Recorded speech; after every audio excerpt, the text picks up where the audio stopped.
Buntut inflasi menggila dan berusaha saingi dolar Amerika Serikat. Putin wajibkan rubel untuk bayar gas Rusia.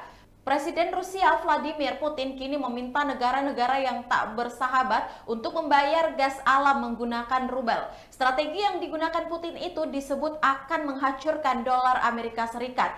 Pembayaran menggunakan rubel tersebut berlaku mulai April 2022 sebagai imbas konflik Ukraina dan juga Rusia. Negara-negara yang tak bersahabat tersebut adalah Amerika Serikat dan sekutunya, negara-negara di Uni Eropa, sementara Uni Eropa sendiri merupakan pelanggan gas alam cair Rusia. Serangan militer Rusia ke Ukraina tampaknya sudah sangat lama dipersiapkan secara matang oleh Putin dan para pembantunya.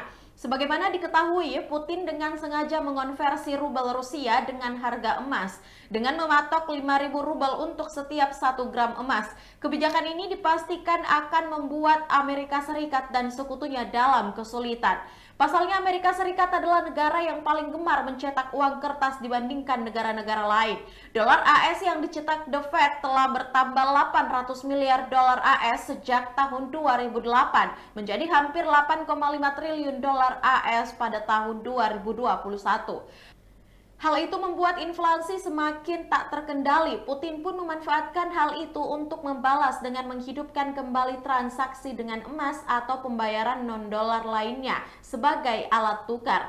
Langkah tersebut merupakan langkah cerdas Putin karena emas juga memiliki resonansi alami dengan India dan China.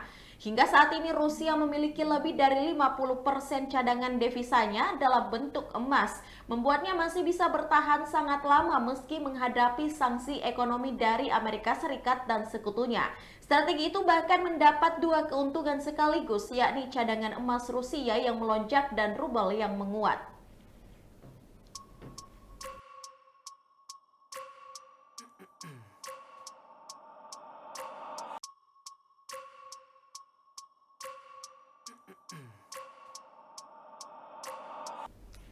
Saksikan terus hot news lainnya hanya di kanal YouTube Tribun Timur. Terima kasih sudah nonton. Jangan lupa like, subscribe, dan share ya.